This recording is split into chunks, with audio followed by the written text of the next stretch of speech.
Hello, good evening, good afternoon, and good morning, everyone, depending where you are. Welcome to Connect Africa. Our today's session for this week, for this Thursday, is about BRICS. Thank you for being here. Welcome, Kwame, once again, joining us to give us that analysis and Pan-African perspective on this important topic globally and particularly also for Africa. Welcome. Thank you so much, Mahlet. Thank you for having me, and greetings to everyone who's watching. As always, we want to thank you for supporting the channel. We want to thank you for supporting Connect Africa, and we want to encourage you, if it is your first time, to subscribe to the channel or even share it with others, because what we talk about here is not spoken about it. These things which we speak about here are not spoken about anywhere. Even when you check the other major networks across the African continent, it is rarely you find spaces where they are discussing serious issues and their implications on their on our African continent. So we want to discuss today the moves that China has been making, the BRICS countries, what they've been doing. We have seen that a lot of countries all of a sudden have expressed interest in BRICS. BRICS, when we are talking about BRICS, we are talking about Brazil, Russia, India, China, and South Africa, the emerging economies. So they have become very powerful and they have become very assertive. So we want to look at why these nations, the 19 nations recently, which expressed interest in joining BRICS, why are they moving, in this direction? So let me give it back to you, Mahlet, then we'll pick it from there. Thank you. Thank you, Kwame. Just highlighting on what Kwame said exactly, you might hear and there that talking about BRICS and then the recent interest of by 19 countries to join BRICS, but we do it here from a Pan-African perspective because that's our pure goal. For us as an African, so you get it. We do it like no other does it. Now, without further ado, let me go straight to the question. So recently, we have heard 19 countries globally. This is, I think, from each continent except from the Western world to join BRICS. And just to say a few words about BRICS. BRICS is that a market bloc, a group, as Kwame said, founded by Brazil, Russia, India, China, and then later on South Africa joining it. So they will have their 15th summit in Cape Town, South Africa, in a month's time, just in the very beginning of June. So these 19 countries are, we have countries from Middle East, we have countries from Africa, we have countries from Latin America and Asia who showed interest, both formally and informally, to join. And it seems that these founding members, I hear my echo, but yeah, these founding members, some of them are considering, and actually this will be one of the agenda during the summit. So we're talking about, even as it is BRICS, it's about like 41% of the population, even talking about those five countries. It has its own huge contribution, and some people consider it also as a rival to the G7 bloc. Now, Kwame, these 19 countries have showed interest, and the mainstream media is talking about it. Can you tell us, quickly a bit of a background, a quick background on BRICS and maybe its major achievement. But we are interested how this message that more countries to join the bloc has been perceived by the Western countries as their mainstream media are, and as you like to refer to the Anglo-Saxon world. Back to you. Thank you so much, Mahlet. You helped me to put that screen. I want to share that bit of screen so that our viewers can understand the topic that we are discussing today. BRICS, like we have mentioned, is a group of countries which are majorly emerging economies, uh, across the globe. They came together, decided to come together because of certain challenges that the world was facing. You can talk of the hegemony of the United States and the Europeans, that there's a way they do business that is not favorable to the global south. And if you look at all these countries, they are in the global south. When we are talking about the global south, we are talking about the countries that have been looked at as poor, those countries that have been colonized and oppressed. So China is among those. Of course, India is among those. All the African countries are among those. The countries in South America also are among those countries when we are talking about the global south. So these these countries are some of the fastest growing economies in the world. So in 2009, they decided to come together to form this organization whereby, like, for example, we have G7. You see that G7 is a group of rich countries. They come together to discuss their issues, probably how they're going to dominate the world, how they want to continue to dominate the world. And majority of those countries in the G7, for example, they are colonial countries. They are very oppressive countries. You can even talk of Japan, US, and all the others. They have been colonialists, so they come and sit together to plan on how to continue to dominate the world.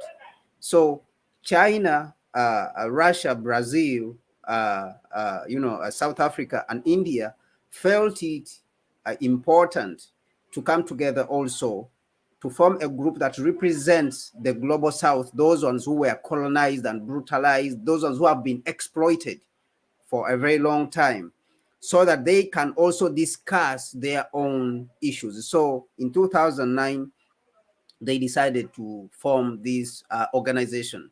And starting 2010, 2012, they started discussing even forming their own currencies, forming their own currency, an organizational currency, whereby they would be able to trade in their own currency. They started discussing all these modalities of this, trading within their own national currencies, so that they can put off the pressure of the United States dollar, because the United States dollar, has become a tool that is being used to oppress the people who have already been oppressed and colonized and exploited. So it's the same thing which they have continued. So that is why they decided to come together, so that they can find a solution to the problems that are facing the global south. So just briefly, to give you a brief background, that is what the BRICS, a group of countries, is about.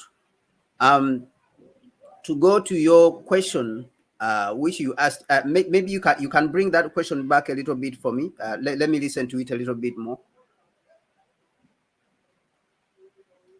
So yeah, in addition to giving us a highlight of what BRICS is and its major achievement, which I think you have covered, I was asking how this news have been, perceived by the Western world. Oh, okay. Yeah, thank you. So of course, this has not been received very well in the Western world, and and and the joining, the expression of interest in joining this organization by 19 countries, as we have seen, it came especially looking at the members who want to join. It is coming as a shock, and the United States, of course, is taking it as China being the one who is pushing. But remember, there is also India, who is a friend to the United States. You can say is a friend to the United States because normally India is being used to counter Chinese influence, in Asia. So the United States has looked at this organization as if it is China which is dominating it and is trying to counter its influence and put a stop to its hegemony. And to some extent, of course, you believe that this is the case. But how they have received it, I think to a certain extent, even they have been shocked when you look at the countries which have expressed interest. You can talk of countries like Indonesia, Bahrain, but there is countries which are very friendly to the United States. Countries like Saudi Arabia, which has expressed interest in joining actively because they separated these countries in these 19 countries which expressed interest.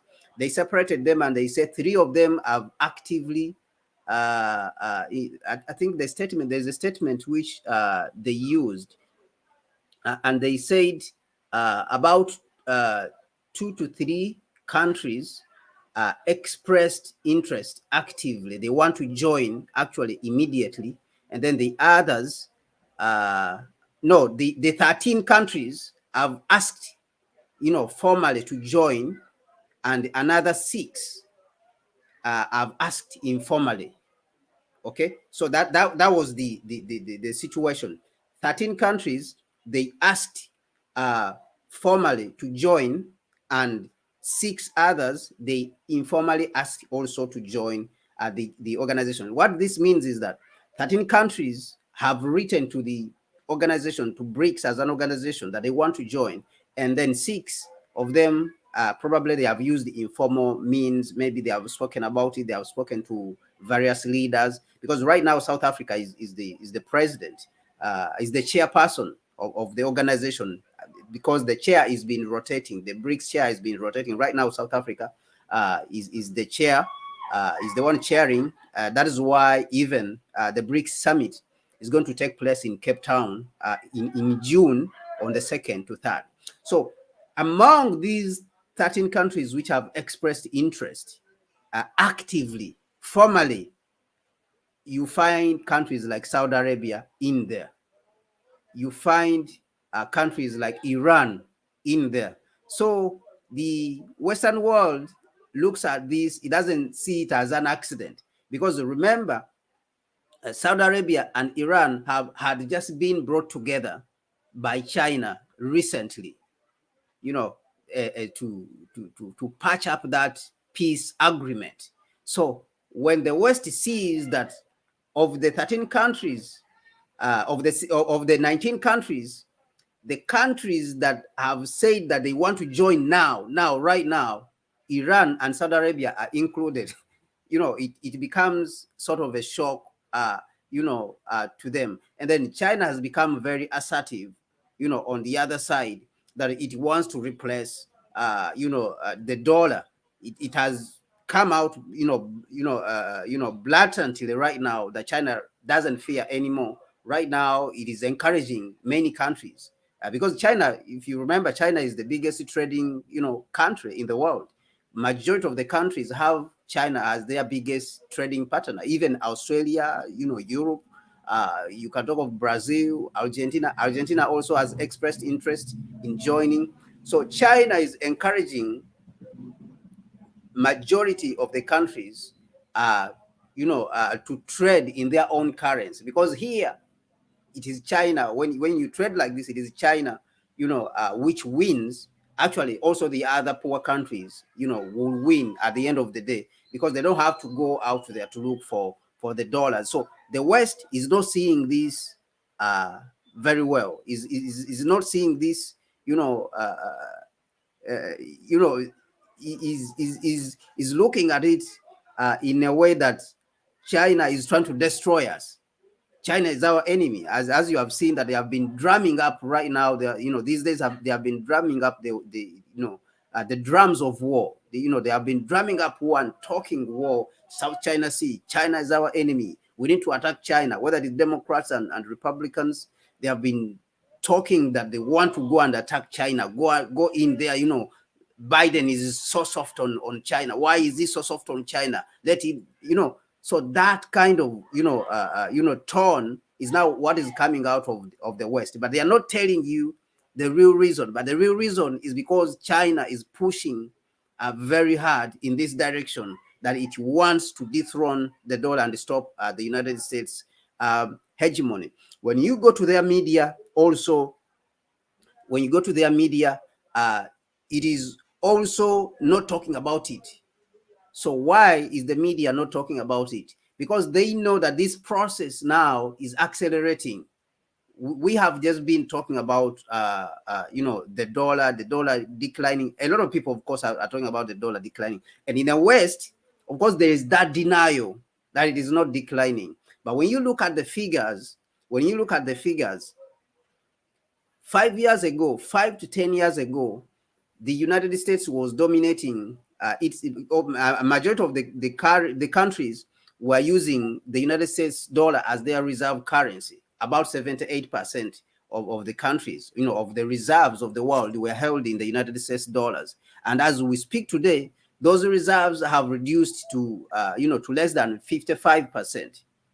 As we speak today. Why? It's because the United States has been using their currency in an arrogant way. They have overplayed their hand. And so we see that countries are turning away from this dollar. And China, like I said, is also not scared of pushing it further and say, let us dethrone, the bully. Let us dethrone the bully who has been bullying the world, all along. So that, on the other hand, also is showing that the United States is not attractive anymore. Because when you look at how many countries have expressed interest, 19 countries, it shows you that the United States is not attractive anymore, and it is isolated. It is isolated, and the people in Washington, they have realized this actually. That is why they are not mentioning it in the mainstream media, because they have, of course, Washington has the all the control over its media. So they are not mentioning it because they don't want to cause hysteria within their own country. They don't want to cause panic and fear.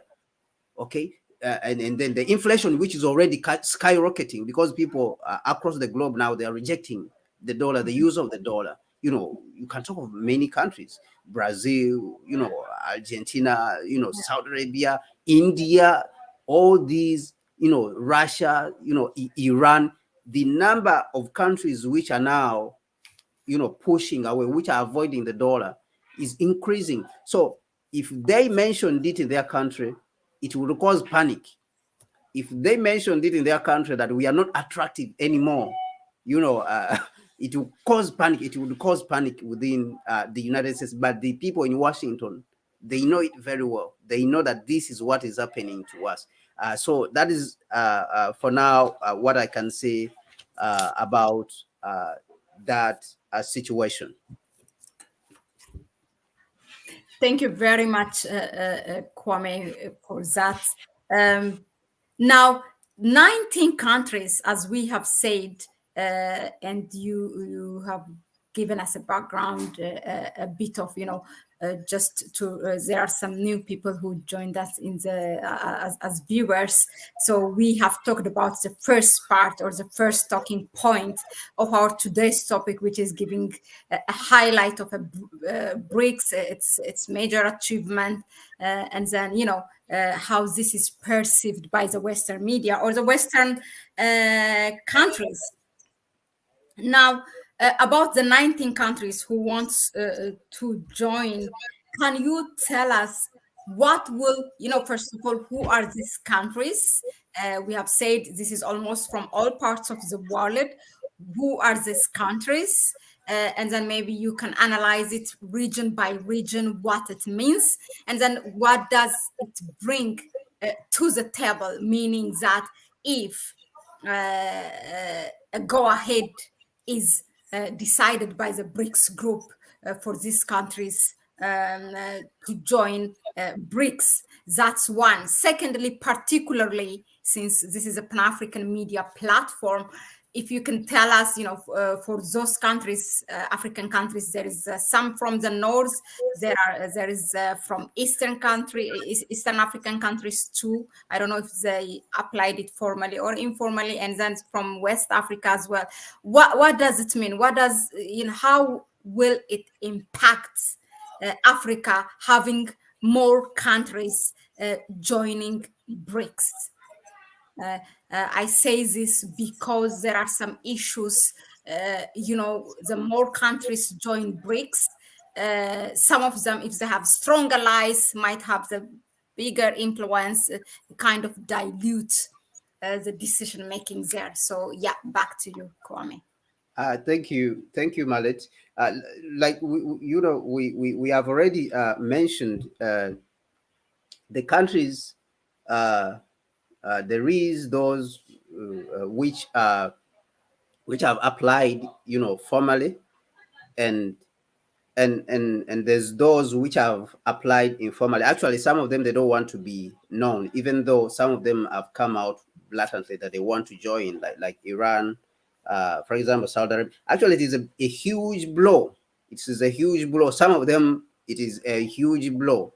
I remember in the past, actually. I remember in the past, I think Italy, I don't know whether it was Italy which expressed interest, and Greece. And if you look at these type of countries, no, I think they joined Greece and Italy. I think they expressed interest in joining the Asia Infrastructure Bank, which China set up. So when you look at these countries, it is those countries actually who are majorly, being oppressed, who have been oppressed by especially the International Monetary Fund. I remember we did a program here a few days ago Yeah, about the International Monetary Fund and the World Bank.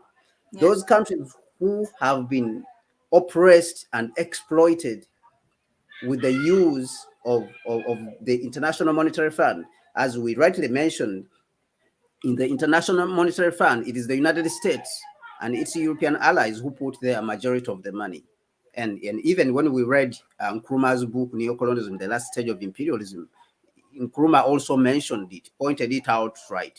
That the United States is the one which puts majority of the money in the International Monetary Fund. So it uses this to oppress, the people, to exploit the people. So majority of these countries, they are the ones who have been oppressed, exploited. You can talk of Argentina. The IMF has been there,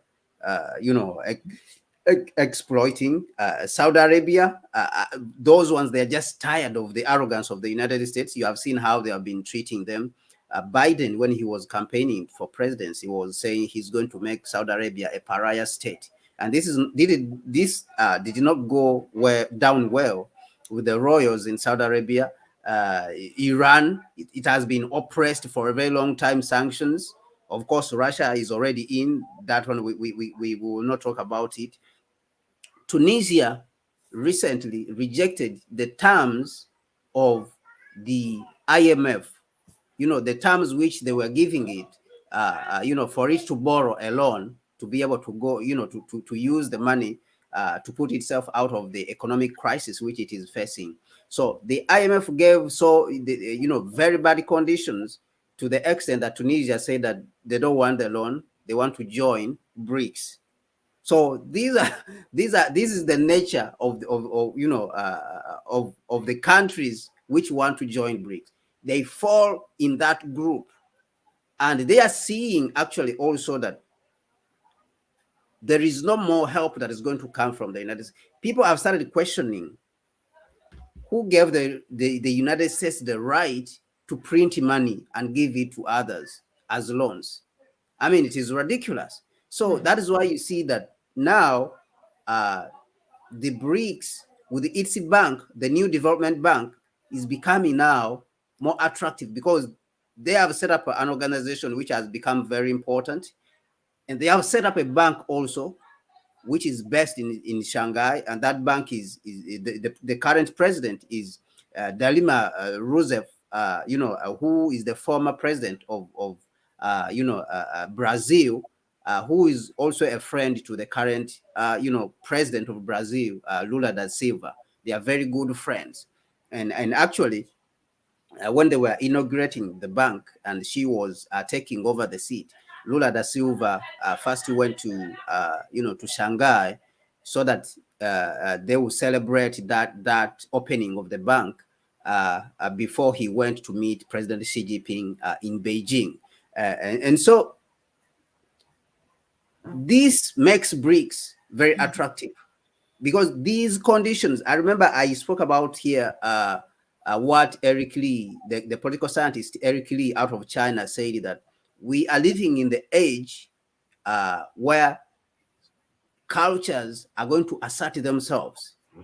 And there's not going to be one world order whereby a group of countries or a leader, a big country comes and goes around, telling everyone what to do.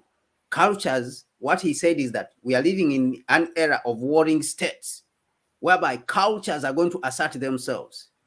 And so this is what we are witnessing today, that people are tired of the patronage, of the United States and the Europeans that they have been going around destroying nations while at the same time preaching peace and preaching democracy and killing, at the same time killing, many people. So the countries, the nature of the countries which are expressing, the desire to join BRICS is those countries which have been exploited, is those countries which the Europeans and the United States have treated, with arrogance. They have disrespected, for a very long time. So that is the nature of the countries which want to join this organization. So when we come to Africa, then can you give us a bit of the background and how it's going to impact Africa? I'm reading one comment here, actually. Krazimbo said, personally, I think we need to be careful with BRICS. We should not see it as a permanent solution because some of these countries have their own agenda and some are enemies of Africa. The same person commented, our real mission should be to radically reform the AU or beneath the AU is betraying Africa. So we can come back to reflect on this or to react to this at the end, or if there is any way to relate it now when you talk about those African countries joining BRICS, what it means. And in general, BRICS, what does it bring to Africa? Back to you, please. Actually, what it means for us as Africans, with the advent of BRICS, with the strengthening of BRICS, with the attractiveness of BRICS, it means that the Africans at home and abroad, we have, all of us on the continent and those Africans abroad, I mean, people of African descent, of course, who have been disrespected for a very long time and mistreated. It means that it is time for us to pay close attention to what is going on. Since 2020, there's a lot of things which have been, coming together. There's signs that have come out, COVID and all these. COVID has shown economies which are not strong. Actually, President Putin also spoke about this, that COVID and the times we are living in are going to expose those economies which are not standing on strong foundation.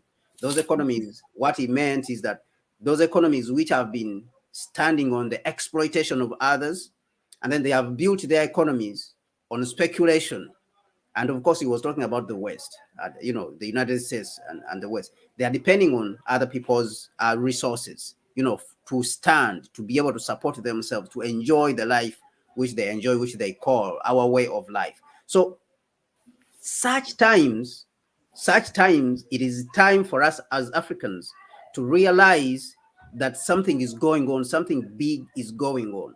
And these changes that we are seeing should push us to start coming together and working together vigorously on the continent and in the diaspora.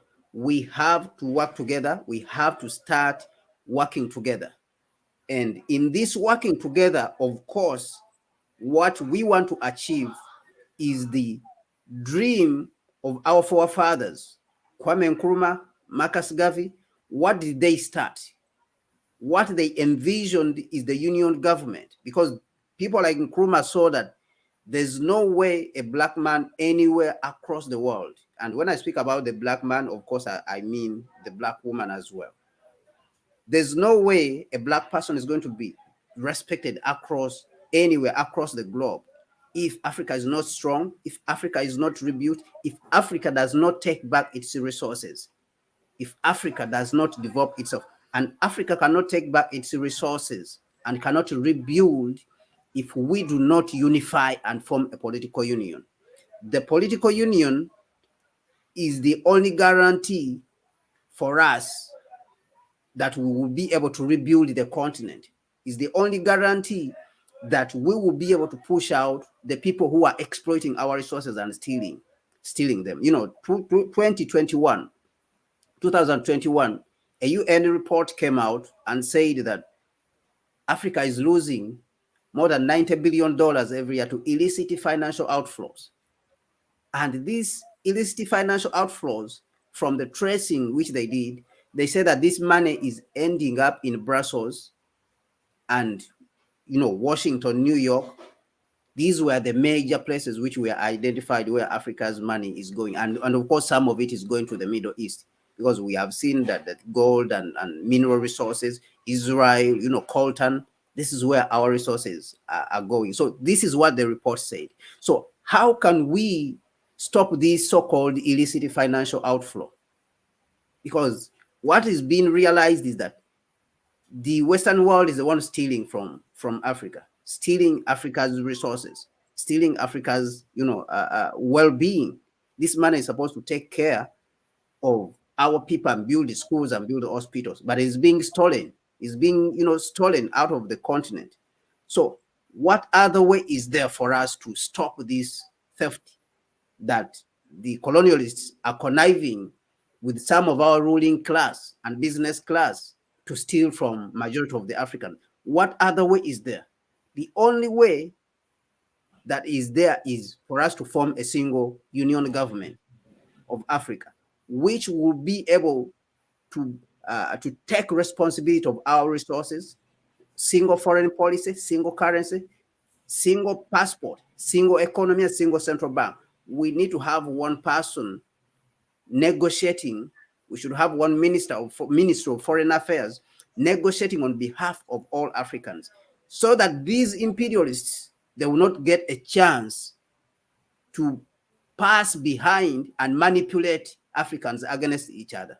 For example, if they go to Nigeria and they see that Nigeria is negotiating hardly, that it wants to get good price for its oil, they will leave it and go to Ghana, and Ghana will give them a small price, will give them a lower price, and they will stay there. They will keep manipulating. If they go and negotiate for gold in South Africa, or if they go and negotiate for gold in Ghana, and Ghana says this is the price we want the real price of the gold, this is the shares we want in our mines. If Ghana puts up a bigger price, they will run to South Africa, and South Africa will give it to them. So we want to plug these holes. We want to plug these opportunities for exploitation, and they divide and conquer, divide and rule. And the only way for us to plug those holes is for us to unify the African continent. And this is what I see that as Africans, we have to realize that these opportunities like this do not come around, you know, all the time. You know, President Xi Jinping mentioned, you know, on during his visit, you know, to Moscow recently, and he said that the changes that are happening today, they have never happened in 100 years, and we are the ones driving them. So if a word comes from a leader of a major economy, a major country, you know, a superpower country like this, then we should pay close attention to it. So this is what I'm saying. I'm seeing that the leaders, those ones who are leading well on the African continent, need to be very assertive in their approach. They need to be very assertive with the understanding that the world is changing and is not going back. And we cannot be the only people who are not making those changes for our benefit all over the globe, because everyone is making changes. Indians are making changes. The Chinese are making changes. You know, you have seen Brazil and China, they are going to trade in their own currencies. So these changes, we have to make them. But this time, unlike 1945, whereby we got independence, you know, through the 60s and the 70s, and then we left our continent fragmented, and we opened the door for exploitation and manipulation by imperialism. This time, we should push and work towards unifying the African continent and rebuilding it at a rapid rate, the same rate, you know, the same speed at which China, if not more, which China and Dubai have been reconstructed. So this calls for each of us to have our hands on the deck, join, you know, a close Pan-African organization, you know, which you see close to you, make a contribution. Come to us, come to Connect Africa, make a contribution, because we are on the front line. We are on the front line doing the work with people like PLO Lumumba. We are on the front line doing the work with people like Sister Shanice. We are on the front line doing the work with people like, Dr. Susan. We are on the front line, you know, pushing forward. So come in and let us work together. Let us contribute, and we will see that we are able to build the Africa we want. Thank you very much, Mahlet. Thank you very much, Kwame, indeed, for that. You have given us per country, you know, as an African, a very good example how, you know, African countries can use this opportunity to back their sisterly member state in the continent when market-wise, the Western world try to take advantage of these countries and their products, of course. But I hope that this, because still within Africa we see backstabbing. You know, some of us, because we have some member states have a stronger alliance with the Western world, they try to backstab other African countries while you go for, and I will bring, actually, I'm not shy to say this, I will bring it a typical example of the relation between Ethiopia and Egypt, how Ethiopia has been asking a loan to build its grand Ethiopian Renaissance Dam, how many times it has knocked the door of IMF or World Bank, actually mostly World Bank. And because of Egypt's strong alliance and its people inside there, and with the US, we have been denied to get that loan. It's not even a fund, and it abides by all, you know, it lies with all the things that the World Bank promotes, having such major infrastructure and bringing light, electricity to the people of Ethiopia and to the region, and still it has been denied just because of backstabbing two member states within the same country.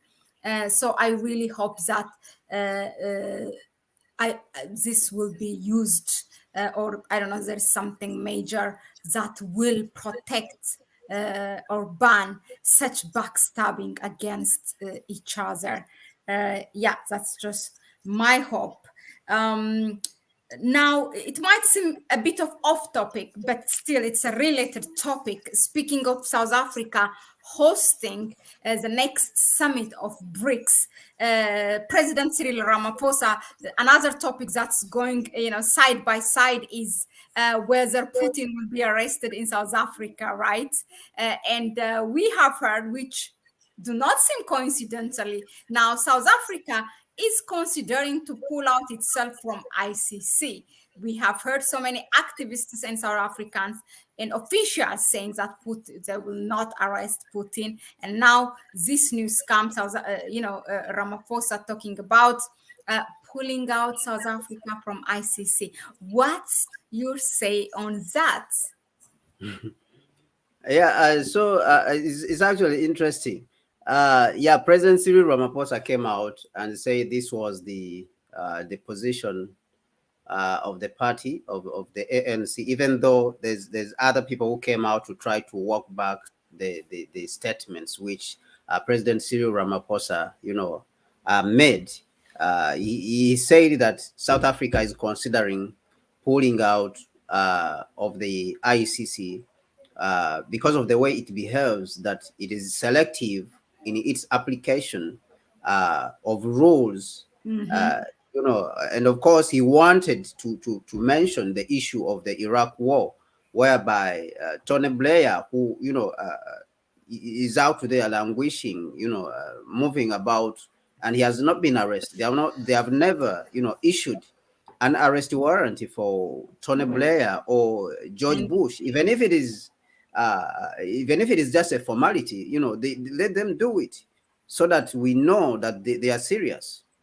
So serious countries, that is how they are behaving. So South Africa has continued to be actually a very strong player on the African continent when it comes to foreign policy. And you can see its position is very formidable. That President Cyril Ramaphosa has been convinced on by Biden on many times that he should come to Washington. You saw that he was in Washington. They wanted to convince him to move in a certain direction, but yeah, he refused to move in that direction. That is, before the U.S. Africa summit last year. So South Africa is doing is sending a message out there that we are not going to move with the West. Okay, we are not going to bow to the sentiments of the Western world and blackmail. Actually, this is blackmail. So South Africa is seeing this as a blackmail, and now the ICC actually is in trouble. That is now being exposed. And let us look at the ICC itself. The ICC as an organization to which majority of countries have signed. Countries that have not signed on there, actually, you see that they are the ones which are pushing so much that the ICC should work. Like the United States is not a signatory to the ICC, the International Criminal Court, yeah, and actually, the United States, even one time it barred the special prosecutor of the ICC, when the special prosecutor of the ICC said that they are going to open files on George Bush and Tony Blair.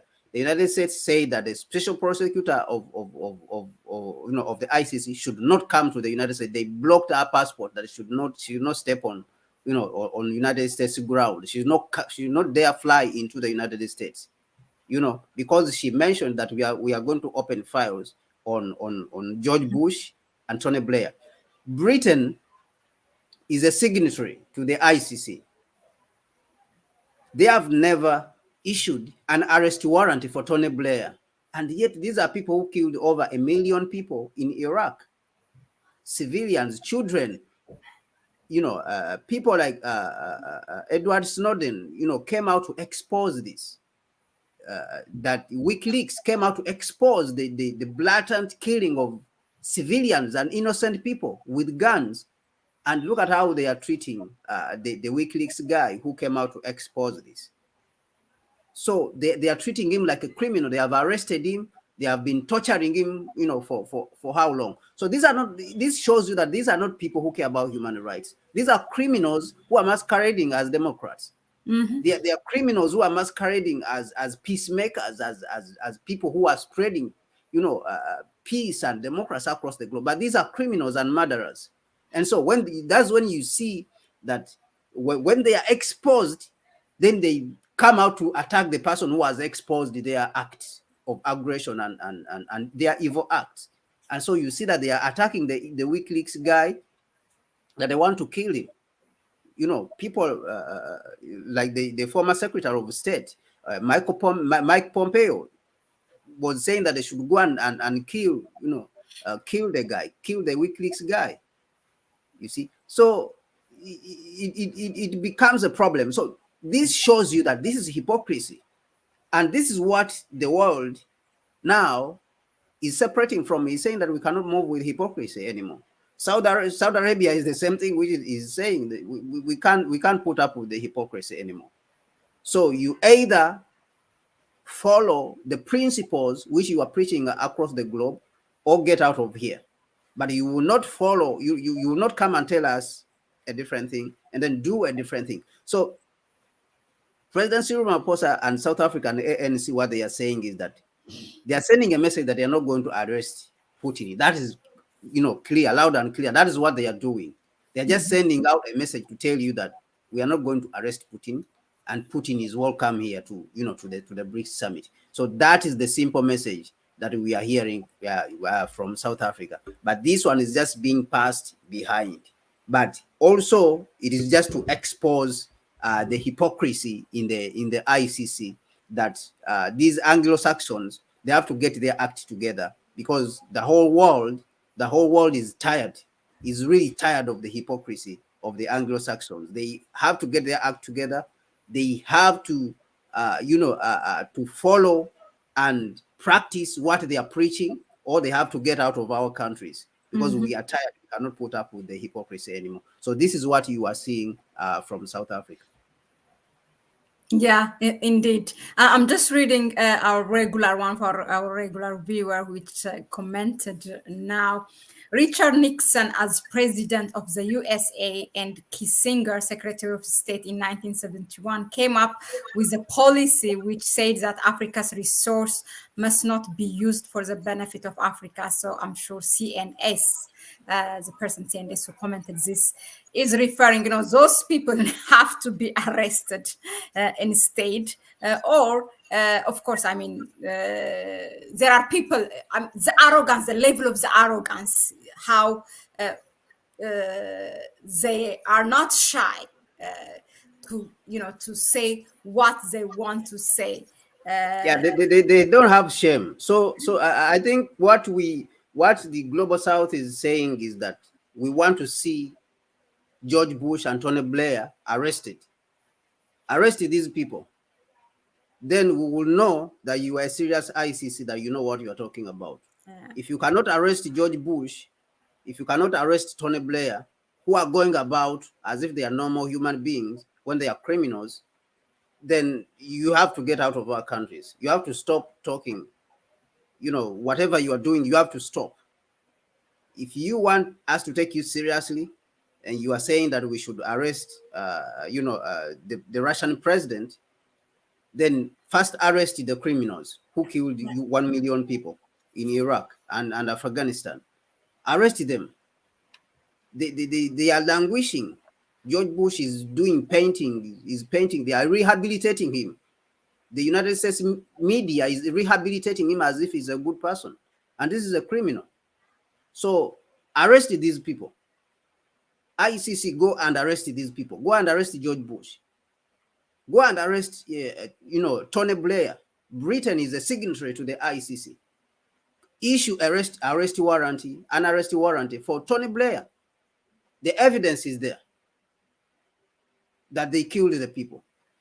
The evidence is there. They killed 1 million people in Iraq.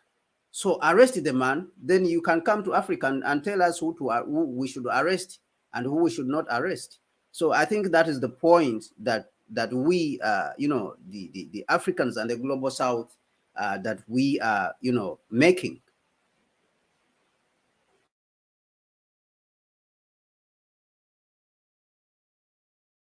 muted. Yeah, it's really the hypocrisy is, for example, I mean, Kwame just mentioned, how the USA itself is not a signatory of ICC. But also in terms of related to racism, most of the countries in the world who signed are those who are the victims of racism. Those the perpetrators are not signatories. Countries like America, England, the Netherlands, and there are more countries and Israel. I think it includes also Israel. So, but many of us really don't know this. That to shed light on that was really important. Uh, Another comment just to before we we move to the next question. The USA has Hague Invasion Act as a law that says the USA can invade the ICC in case it arrests any of its citizens. Wow. I just leave it there. You want to reflect on this, or shall we move to the next question? You're muted. Absolutely, they passed that law. So you see, they are racist. These people, they are racist, like you said, you mentioned. These countries, all these countries, when there was a resolution that was being voted on in South Africa on racism, on the condemnation of racism, these Anglo-Saxon countries did not refuse to vote it. They voted against it. They voted against the condemnation of racism, even though the whole world voted for the condemnation of racism. These people, they refused to vote for the condemnation of racism. And this is all the colonial countries. This is all the colonial countries, including, of course, Israel. So this is their behavior. But then they turn around and tell us that they are for human rights. How can you say you are for human rights when human rights issues come up, you are vetoing them? You are not voting in favor of them. So this is the hypocrisy, that this hypocrisy now is coming out in broad daylight, that we are experiencing it, and we are saying that no, this is not acceptable. This is unacceptable, absolutely unacceptable. We cannot put up with it. So they go in, they pass an act, in the Congress, the Hague Invasion Act, and say that if the Hague, indicts any of the American criminals like George Bush, they say they will come and invade the Hague. You see, so this is what we are talking about here. But on the other side, the United States is the one which wants to implement. When the Hague is saying that they want to arrest another person in the third world, the United States is the one cheering. The same person even want to send army to implement it. Yes, so the same person who is not a signatory and who is saying that his people, they cannot be arrested, they should not be arrested, they cannot be arrested by the Hague, is the same person who's cheering when the Hague is attempting to impose that hypocrisy and elsewhere in other countries. And that is why other people are saying, no, we are all equal on this planet. We are all equal on this earth. There's no such thing as United States exceptionalism. There's no such thing. Unless you want to turn in your state, you want to turn the United States into a Nazi state. Because that is how Hitler also behaved. Hitler was trying to say that he's building a perfect Germany. They are special people. They don't want crippled people. They don't want people who are not imperfect in Germany. So that is the Germany which Hitler was building, an exceptional Germany. And that is the same behavior that the United States politicians have taken on, that they are exceptional. They are the exceptional nation. You see? And this is racist. This is absolutely racist. All human beings, all men are created equal. If they are created equal, then there's no such thing as this nation is exception. There's no such thing that this nation is special. And so if a criminal is in your country, whether it is Obama who has dropped numerous bombs and drones on people, in the Middle East and killed numerous people, they have to be arrested. Whether it's Bill Clinton who carried out a lot of bombings in Kosovo, these people have to be arrested. There's no such thing. And if those people are not arrested, then we are not going to accept also in the global south. We are not going to accept, and we are going to have problems. We are going to have problems every time these people come to our countries. So this is all, I can comment about that hypocrisy. Thank you, Kwame, for that. Now, moving to our last question for today's session, but which is also important because this is the main objective. The aim is really to bring Pan-African perspective to whatever topic we are discussing. So, having said that, now, can you tell us what message will this send? Meaning the 19 countries wanting, showing that urgency to join BRICS. What does it send to the continent itself? And then for the Africans globally, for the citizens at home and in the diaspora. You're muted, Kwame. Yes, the question, actually, I already touched it a little bit, and I spoke about it. But I think the African leaders, they have to stop being timid. Africa has to stop being timid and understand that the world is changing.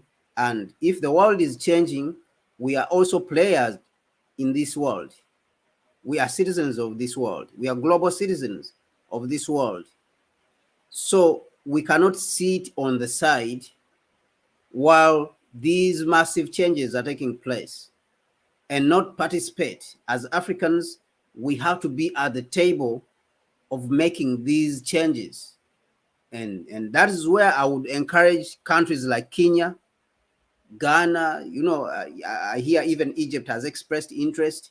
All these countries should express interest in joining BRICS so that majority of African countries also can enjoy the benefits that are going to come with the institutions, the new institutions that are being, constructed by BRICS, starting, of course, with the new development bank. This bank will be able to help, countries to finance infrastructure without conditions, with no strings attached, with no conditions attached. Unlike what the IMF that we saw has been doing to us, and the World Bank, that they have been using these banks to continue the colonial process and to continue to benefit from the colonial policies. So Africa has to come out and start playing strongly. So that is what we would call on the African leaders to do. They have to stop being timid and come out and play on the international stage. Because whenever they don't play, they embarrass us, and it reflects, badly on us as African people. That is number one. Africa has to assert itself and stop being subordinate to the West. We cannot afford to continue as Africans to be subordinate to the West when they are not giving us anything, when we are not benefiting anything from them, but rather they are bringing us arrogancy, and nothing else. Nothing they are bringing on the African continent that this is a road, this is an infrastructure, this is a major infrastructure they have built here. Those things are not forthcoming anymore. So we have to stop being timid and come out strongly and express ourselves as Africans and defend our interests as Africans. Pan-Africanism as an ideal, I think, has to come back to the mainstream as it was in the 60s and contend with neoliberalism. Pan-Africanism has to come out and contend with neoliberalism as a new way of organizing society on the principles of Ubuntu as Africans. Pan-Africanism has to come to the front, and the youth, of course, have to be at the forefront to drive this, because we are seeing that the neoliberal order of the West is being decimated. And that is why you see that countries are running away from it. Countries are running away because they are seeing the decline. The United States cannot deny the decline anymore. It cannot. These are the signs. These countries which want to join Brics, these are the signs. So it is up to us also, Africans, to read this, be assertive, also advance our own philosophy, the Ubuntu philosophy. Pan-Africanism has to become a mainstream idea, so that we can also find a new way as Africans of organizing our society. So with that, allow me to say thank you very much to those people who are watching and they are listening to us. I want once again to encourage them to subscribe to the channel, and like, of course, put down the comments. We want to participate, together with you. We want you to participate in the topics. If you put down the comments, you put down also your views in the comments. Then we will choose from those topics which you put down. Give us the topics you want us to talk about, and then we will come and talk about those topics. So back to you, Mahlet. Yeah, thank you very much, Kwame, for all the things, for shedding light on this important topic. Yeah, as Kwame said, you can comment up as soon as this live streaming is finished. You can go in the comment section and tell us what topics to bring to you. We prepare ourselves. It's not as so many times we say, this is really a research-based discussion. So please feel free to do that.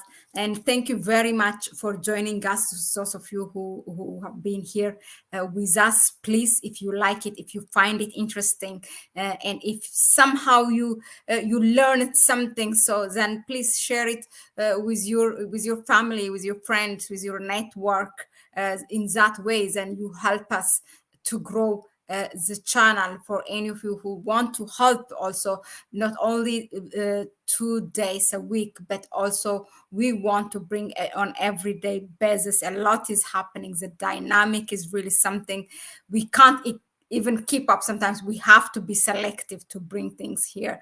So yeah, for us to be here, please, if you want to support, go, I will write it in the comment section. You can send us an email, and we will, until we set up how to donate, then we can do it that way. Thank you very much. Each one of you, wherever you are, you can contribute for Africa as long as you are passionate and have the interest to do so. And thank you. So until we meet with Kwame next Tuesday, that's it for us. Thank you very much. Bye-bye.